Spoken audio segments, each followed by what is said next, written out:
Hello, friends, and welcome back to Stories About Entitled People. Good for you, OP. It's always such a good feeling when you can just tell them, oh well, not my problem, and just not go back. We'll tell you more right after a short pause. But before we begin, don't forget to subscribe to our channel if you're new here and turn on notifications so you don't miss a new video every single day. Here we go. Not my problem, find someone else or a new job. As a young adult, I decided to move several hundred miles away on a whim without a new job lined up. Fortunately, the relatives I was living with knew a ton of people in the small town and were able to give me a job within a week at the local grocery store. I was to be a courtesy clerk bagging groceries and stocking shelves. Immediately, I made friends with coworkers and some of the customers weren't too bad either. However, management was a different deal. Like the HR manager that would waste a customer's time telling them recipes for the items they have and holding up the line, she would also call me from the back of the store to bag 2 items and help the man barely older than me to his car, despite him protesting. There was also John, the general manager. John would be nice in groups, but if he got you alone, his true colors would show. He once berated me for having a 5 o'clock shadow even though I shaved right before work. My hair is dark and grows quickly. Sorry, dude. After a few months, the night janitor, technically early morning, quit. John decided it'd now be my job to polish the floors every morning. My previous job was at a movie theater, so working 5 p.m. to 2 a.m. was normal for me. Mornings, not my jam. This would require me to be at work by 4 a.m., but I was told this would be for 1 to 2 months tops. I was even thrown a sweet 5-cent raise for my troubles.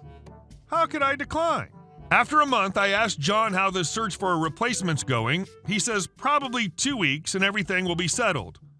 After month 2, I ask again. John says the first person fell through and suggests that maybe I know someone that might be looking for a job. I assure him that's not the case.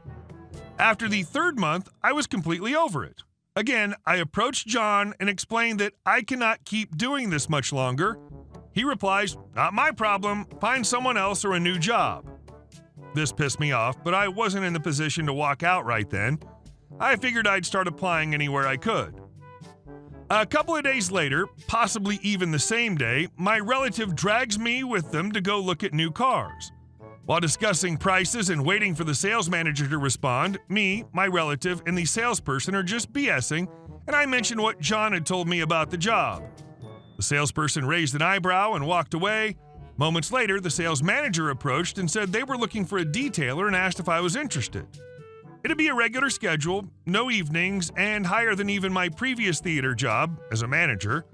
While my relative was signing financing paperwork, I was filling out a new hire packet. I was to begin work on Tuesday of the next week. When I got home, I packed a bag and began driving to my hometown to visit friends. I knew I wouldn't have to work for about a week because at midnight, I called the grocery store and told them I would not be returning to work. If you have any questions, please ask John. And our second story. But I can barely afford my 3rd house payment. Backstory for context. Me, burn survivor, 14% of my lower body, 3rd degree, works family business doing auto repair. Her first-time customer, military family. So to start, we work on Swedish cars, Saab and Volvo, a bit more of a specialty car than your American Ford or Chevy, or even a Honda, more common road vehicles. Customer calls, she needs a new motor. Overheated the car, kept driving till the engine seized down the road. We tell her we can't assess the damage without removing the head, very common in the trade. We can't quote you what's broken if we can't see it. So it's a remove and inspect and then go from there. But given the circumstances, she needs a new motor or rebuild the old one. She starts immediately trying to haggle the price. Typical. Is that the best you can do? Which I tell her we have a set rate for R&I because it's about 4 hours to remove the head on her Volvo. She replies with, well, I'm in the military and my son is and my husband was too. She then begins the 10-minute sob story about her husband passing of cancer and that things have been hard for her financially. When he died, he left us with a 3rd house payment she can barely afford. She didn't say they couldn't. She didn't say they can barely afford to keep the 3rd house, I later confirmed. And to make matters worse, her son had been injured in an attack that left him with second-degree burns, and she stated that, as a civilian, I have no understanding of the horrors of burning flesh and the type of accident he had. I almost hung up on her here. Or what she's endured as a mother, and then asked if that's the best we can do. I politely thank her for her service, state that we have a set rate, and it is what it is. I then tell her I too was hospitalized after severe third-degree burns, and that because of it, we can barely afford our only house payment, and as a family business, if we take jobs at a loss, we can't afford the single home we own. She proceeds to say, "So you know how hard it is. Can you do the job for less?" Against my decision, my mother, I work mother, father, and son business, hears her story about losing her husband and convinces my father to do it for a couple of $100 less. When I tell the customer, she begins with, "Oh, that's it? Only $200 less?" Which is when I hung up the phone. And our next story. Trying to get 2 extra pizzas for free. My family owns a pizza restaurant. There was this really rough-looking older lady who sells fruit on the side of the road who would come in sometimes and try to trade my mom watermelons for free pizzas. My mom gave her maybe 2 pizzas in exchange for watermelons since my mom's a really good person and was hoping this lady was just down on her luck.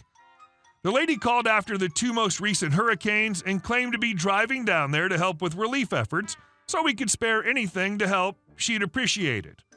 My mom gave her 2 boxes of chips that weren't selling at the restaurant, and the next time she called after the second hurricane, my mom said she didn't have anything. The lady pushed so much that my mom finally said she'd give her $5. Fast forward to a couple of weeks ago, and she called right before closing while my mom was out of town. She told us she was so hungry but short on cash, and that my mom usually would give her a pizza for a watermelon. I told the lady we weren't authorized to make those kinds of transactions, and there was nothing I could do. She demanded I call my mom, who was on vacation, to ask if she could get a free pizza. I told her no, and she got off the phone. Last week, she calls wanting our biggest pizza with 4 toppings, totaling about $15. She gave my mom a whole story about how her power was about to be turned off, so my mom, in the interest of getting off the phone faster, said she could have it for $11.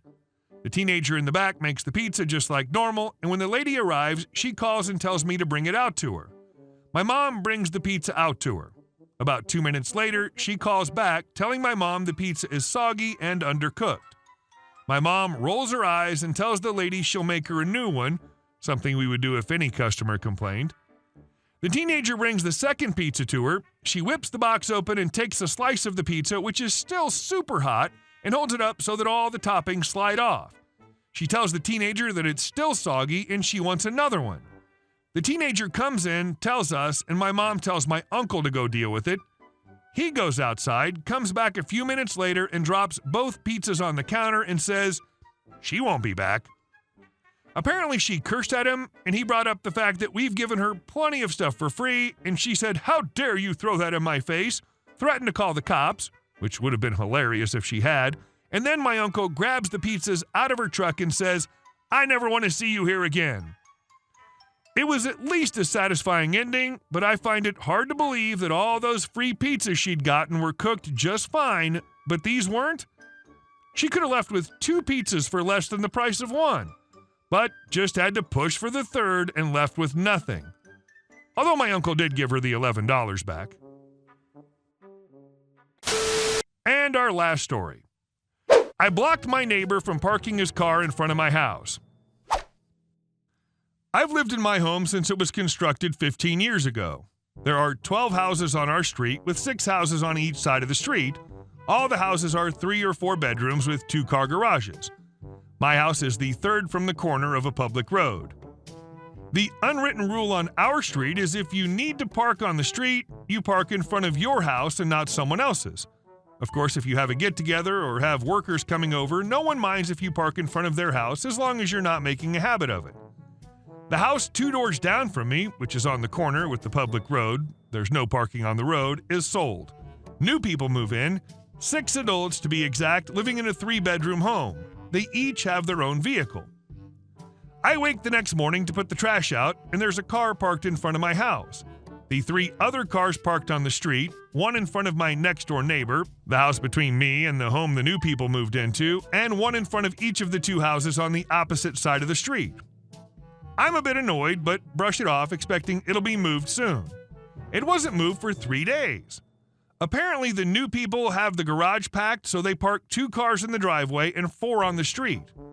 I keep my Corvette in the garage, but I keep my old beat-up 1985 F-150 in the driveway along with my wife's car. After the car moved, I parked my truck on the street in front of my house. Later that evening, someone rings my doorbell. The guy asks if I can move my truck into my driveway so he can park in front of my house. I tell him I can, but I'm not going to. He says they have 6 cars and not enough room to park on their property. I tell him it sounds like they bought a property that's too small for their needs and shut the door.